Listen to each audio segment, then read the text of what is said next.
오늘 성경 말씀은 히브리서 12장 1절부터 3절까지의 말씀입니다. 이러므로 우리에게 구름같이 둘러싼 허다한 증인들이 있으니 모든 무거운 것과 얽매이기 쉬운 죄를 벗어버리고 인내로써 우리 앞에 당한 경주를 하며 믿음의 주요 또 온전하게 하시는 이인 예수를 바라보자.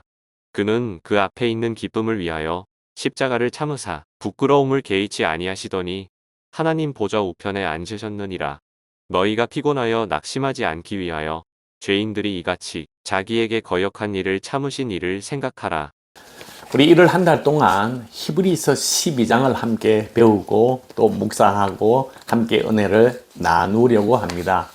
히브리서는 유대인 기독교인들이 엄청난 박해를 받게 되자 좀 더 안전한 유대교로 다시 돌아가려고 하는 유혹들을 많이 받고 있었습니다.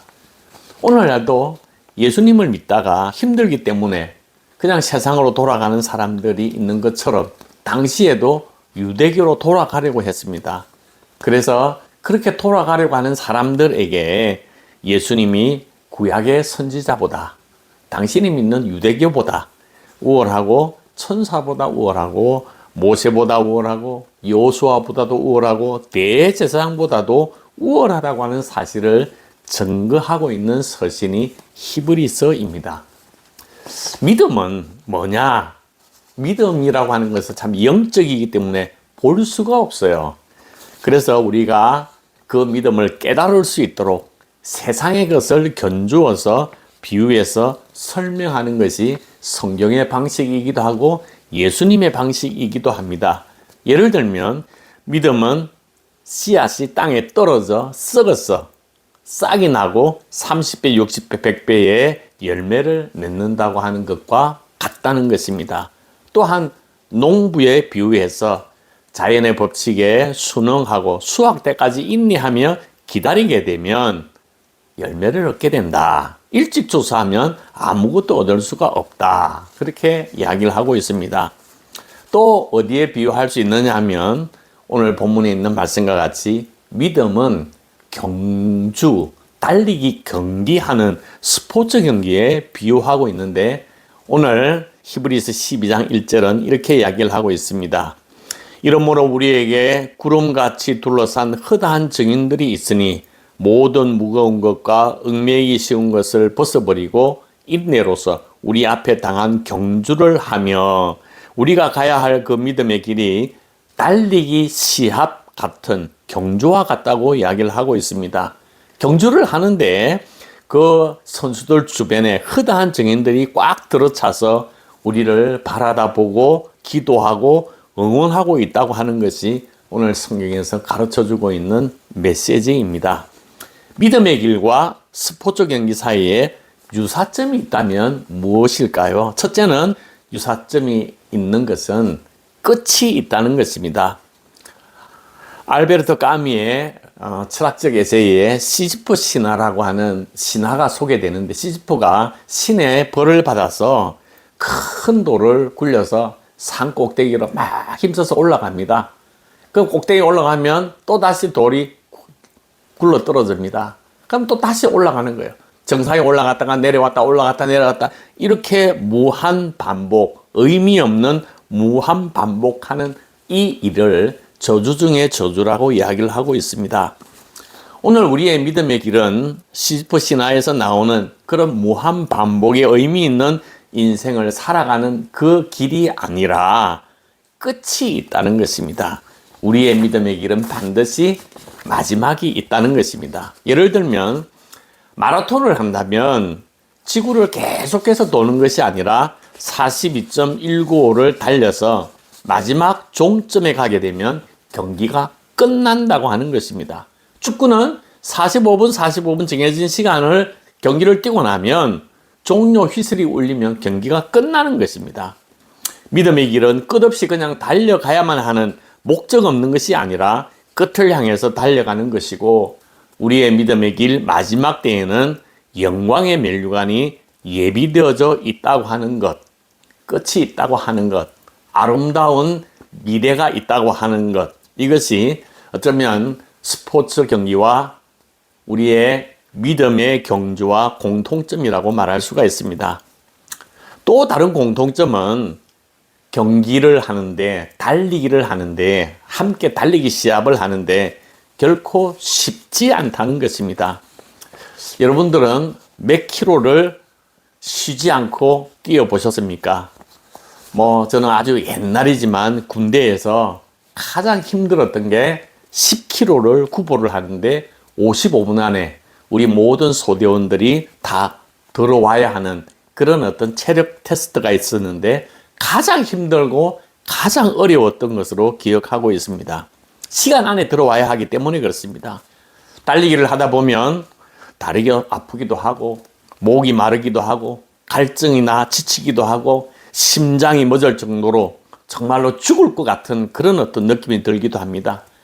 그때는 모든 것을 다 때려치우고 싶고 포기하고 싶은 마음이 정말로 잔뜩 들게 되는 것이 달리기입니다. 운동 경기가 그렇듯이 믿음의 길도 그렇게 쉬운 길이 아니라고 하는 것입니다. 바르셀로나 올림픽에서 마라톤 금메달을 땄던 황용조 씨는 이렇게 이야기를 했습니다. 마라톤을 뛸 때 얼마나 힘이 들든지 차에 뛰어들어 죽고 싶을 때도 있었고 가슴이 조여들어서 심장이 터질 것 같을 때도 있었고 이대로 죽었으면 좋겠다 하는 그런 생각을 했다는 것입니다. 그렇게 힘들고 고통스러웠다는 것입니다. 끝까지 인내하고 달렸더니 금메달을 안게 되었다고 하는 것입니다. 우리는 어떻게 믿음의 경주를 해야 하는가?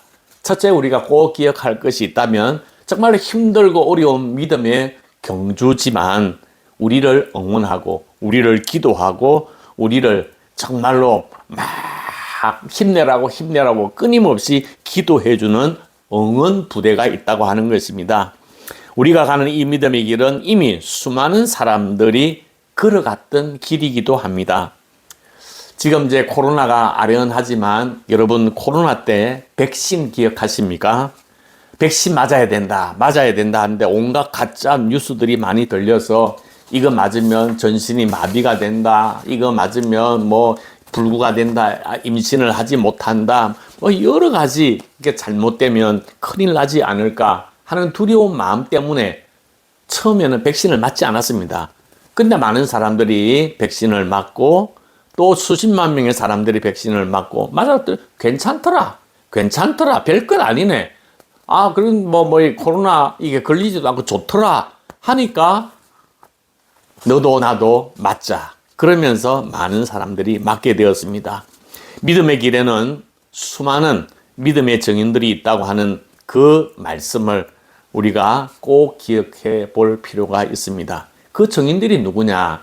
우리 12장인데 11장에 보면 믿음의 사람들의 이름을 하나씩 열거하면서 어떻게 고난을 이겼는지 쭉 설명해 주고 있습니다. 아벨은 어떻게 믿음으로 제사를 드렸으며 에녹은 어떻게 믿음으로 하나님과 동행했으며 노아는 어떻게 홍수 가운데 살아날 수 있었으며 아브라함은 어떻게 믿음의 조상이 되었는지 사라는 믿음으로 어떻게 아기를 낳았는지 이삭, 야곱, 모세, 라합 등 수많은 믿음의 사람들이 어떻게 믿음으로 승리해 왔는가를 히브리서 11장은 쭉 설명해 주고 있습니다. 히브리서 기자는 구름같이 많은 허다한 증인들이 우리를 응원하고 있으니 우리도 믿음의 길을 경주하며 힘든 길을 경주하며 나가자고 이야기를 하고 있습니다. 많은 사람들이 이 길이 진리의 길이라고 증명해 주었습니다. 그 길을 우리가 따라가는 것입니다. 찬송가, 오늘 우리가 부를 찬송가 336장에 보면 환난과 핍박 중에도 성도는 신앙 지켰네, 이 신앙 생각할 때 기쁨이 충만하도다, 성도의 신앙 따라서 죽도록 충성하겠네. 우리 앞서 갔던 신앙의 선조들의 믿음을 본받으면서 믿음의 길을 걸어가야 한다고 하는 사실을 꼭 기억하기를 바랍니다. 우리가 성경을 읽고 배우고 묵상하는 이유는 이런 어떤 믿음의 위인들, 요셉은 어떻게 그런 위기를 넘겼으며 욥은 어떻게 고난 가운데서 믿음으로 살아갔고 다윗은 어떻게 넘어졌는가를 바라다 보면서 오늘 우리의 상황과 우리의 삶을 돌아보는 것입니다. 어떻게 우리가 믿음의 길을 걸어가야 하는가? 오늘 1절에 보면 모든 무거운 것과 얽매이기 쉬운 죄를 벗어버려야 한다고 이야기를 하고 있습니다. 모든 무거운 것을 버리라고 말씀하는데 무거운 것이 도대체 뭘까요? 마라톤 선수들은 갑옷을 입고 뛸 수 있을까요? 거추장스럽고 무거운 것이 있으면 뜀박질에 걸림돌이 되기 때문에 다 벗어버려야 합니다. 가능하면 가장 가벼운 옷을 입고 뛰어가야 하는 것입니다. 제 친구 중에 아주 한 명은 산티아고 순례의 길을 한 달 동안 갔었는데 칫솔도 무게를 줄이기 위해서 칫솔도 반을 잘라 가지고 그 무게를 줄였다고 이야기를 하고 있습니다. 믿음의 길을 방해하고 우리를 넘어지게 하는 그 무거운 것이 도대체 무엇일까요? 오늘 이 말씀을 많은 사람들이 무거운 것은 돈이다, 재물이라고 생각합니다. 성경에서 탐심이 죄라고 말하고 있지만 금욕주의로 살아가야 된다고 주장하는 것은 아닙니다. 성경에서는 이 세상의 모든 것들이 다 하나님께서 창조하신 것이고 우리가 모든 것을 감사함으로 기쁨으로 받으면 우리에게 축복이 되고 하나님의 은혜를 누릴 수 있는 것이라고 성경은 가르쳐주고 있습니다. 오늘 말씀에 무거운 것이라고 하는 것은 그런 재물을 얘기하는 것이 아닙니다. 무거운 것은 바로 죄를 얘기를 합니다. 모든 무거운 것과 얽매이기 쉬운 죄라고 표현을 하고 있는데 두 개의 표현으로서 죄를 설명하고 있는 것입니다. 이 죄가 바로 무거운 것이고 이 죄가 바로 우리를 얽매게 만드는 것이라고 설명하고 있습니다. 믿음의 길을 걸어가게 되는데 가장 큰 장애물이 무엇인가? 죄라고 하는 것입니다. 마치 마라톤 선수들이 갑옷을 입고 뛰면 뛸 수 없듯이 신앙생활을 하는 가운데서도 죄가 있게 된다면 믿음의 길을 경주하기가 어렵기 때문에 죄를 벗어버려야 한다고 이야기를 하고 있습니다. 죄, 하마르티아라고 하는 죄는 무엇일까요? 죄의 기준은 사람이 정하는 것이 아닙니다. 시대가 정하는 것이 아닙니다. 나라가 정하는 것이 아니라 하나님이 정하시는 것입니다. 오늘날 우리 사회가 낙태를 해도 죄가 아니고 간통죄를 지어도 죄가 아니고 동성애를 해도 죄가 아니고 성경에서 금하고 있는 것들을 다 죄가 아니라고 하는 세상에 우리가 살고 있습니다. 하지만 성경은 분명하게 우리에게 죄란 뭐냐? 하나님이 하지 말라고 하는 것을 하는 것, 하나님이 하지 말라고 하는 것을 하는 것과 그런 마음을 품는 것을 죄라고 분명하게 성경은 우리에게 가르쳐주고 있습니다. 사실 우리는 태어나면서부터 죄라고 하는 것을 자연스럽게 알게 됩니다. 하나님이 싫어하는 것을 하게 되면 우리의 마음이 불편해요. 다른 사람을 미워하면 행복한 게 아니라 즐거운 게 아니라 마음이 불편합니다. 용서하지 않고 다른 사람을 미워하고 증오하게 되면 불편하고 마음이 괴로운 것입니다. 이 모든 죄악들을 다 벗어버리고 믿음으로 경주에 나갈 수 있는 여러분들이 되기를 간절히 소망합니다. 이 경주를 하면서 1절에서 뭐라고 이야기를 하냐면 인내하라고 이야기를 하고 있습니다. 인내가 필요한 이유는 이 경주는 단거리가 아니라 마라톤과 같이 긴 경기를 해야 하기 때문에 그렇습니다.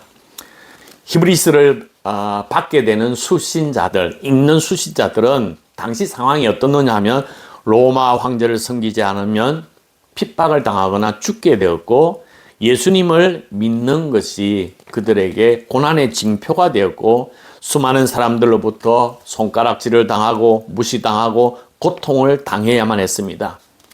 옆집에 있는 사람이 같이 신앙생활 했던 사람이 하룻밤 자고 나니까 끌려가서 사형을 당하는 정말로 그런 끔찍한 상황이 지금 그들의 현실 가운데 있었습니다.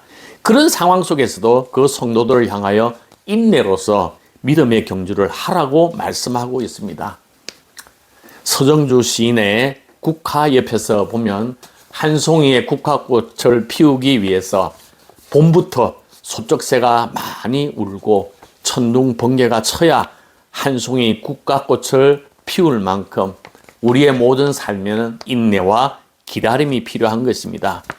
우리도 예수 그리스도를 믿는다고 하면서 조롱당하고 손가락질 당하고 무시당하는 그런 시대에 우리가 지금 살고 있습니다.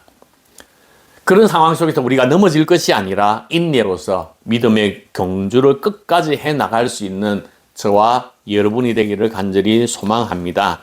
뿐만 아니라 2절에 보면 믿음의 주여 온전케 하시는 예수 그리스도를 바라다 보자 그렇게 말씀하고 있습니다. 이 주는 기초를 놓으신 분을 의미하는데 우리를 구원하시기 위하여 십자가를 참으사 부끄러움을 개의치 아니하시고 하나님 보좌 우편에 앉았었다고 이야기를 하고 있습니다.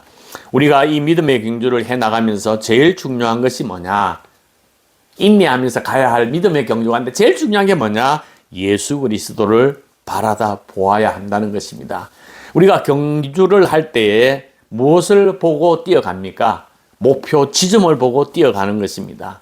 그래서 예수 그리스도가 우리 믿음의 경주의 하나의 목적이 되고 목적 지향점이 되는 것입니다. 주일학교 교사들이 해야 할 역할이 있다면 아이들에게 예수님을 바라다 보도록 만들어주는 것입니다. 우리 부모들도 어린 자녀들에게 신앙교육을 한다면 예수 그리스도를 바라다 보도록 교육해야 한다는 것입니다. 모든 그리스도인들이 세상에 있는 모든 사람들에게 예수 그리스도를 바라다 보라고 증언해야 하는 것입니다. 예수 그리스도를 바라다 보지 않고 달려가는 것은 잘못된 길이고 가짜 믿음이고 헛된 믿음인 것입니다. 예수님의 제자들이 배를 타고 갈릴리 바다를 건너가고 있을 때에 풍랑이 일어나서 배가 흔들리고 완전히 배가 파산될 빠져 죽게 되는 그런 상황 가운데 예수님께서 바다 위를 걸어오셨습니다. 그것을 보고 제자들이 유령이다 하고 생각을 했었는데 예수님께서 나다 두려워하지 말라고 말씀하십니다. 예수님이 바다 위를 걸어오시니까 베드로도 주님 나도 한번 걸어가고 싶습니다. 나도 걸어가게 해주세요. 그러니까 예수님께서 베드로야 걸어와라 하고 베드로가 바다 위를 내려가니까 걸어갈 수가 있었습니다. 그래서 뛰어들어가지고 바다를 열심히 걸어가다가 파도 치는 그 모습을 바라다 보면서 무서워할 때에 바닷물에 빠져버리고 말았습니다. 예수님께서 베드로의 손을 붙잡아 건져주시면서 하시는 말씀은 왜 의심하느냐? 왜 믿음이 적은 자냐? 왜 나를 보지 않냐? 나를 향한 믿음이 없느냐? 말씀하고 있는 것입니다. 운동선수들은 어디 외국에 가서 운동을 할 때에 자기가 있는 숙소에 텔레비전이 없고 냉장고도 없고 에어컨이 없고 침대가 엉망일 때도 많이 있다고 합니다. 그래도 그들은 다시 고국으로 돌아오지 않습니다. 왜? 메달이나 상금을 바라다 보기 때문에 그렇습니다. 그와 같이 우리는 믿음의 경주를 통해서 꼭 봐야 할 우리의 목표 지점은 예수 그리스도를 바라다 보아야 하는 것입니다. 많은 사람들이 손가락으로 달을 가리키면서 저기 달이 있으니 달 좀 보세요 하고 권합니다. 그런데 사람들은 달을 보지 않고 손가락만 봅니다. 손가락을 보면서 왜 이렇게 못생겼냐, 왜 이렇게 더럽냐, 궁시렁궁시렁 합니다. 안타깝게도 많은 사람들이 예수님을 보지 않고 예수님이 아닌 다른 것을 보기 때문에 실망합니다. 사람들을 보기 때문에 실망하는 것입니다. 더 나아가서 이 세상의 영광을 구하기 때문에 실망하는 것입니다. 사람들이 왜 나를 인정 안 해주지? 왜 나에게 박수를 안 쳐주지? 왜 나에게 관심이 없지? 하면서 우리의 관심사가 예수 그리스도를 바라다 보는 것이 아니라 내 중심적으로 나가게 된다면 우리는 인생에서 절망하고 실패할 수밖에 없다는 것입니다.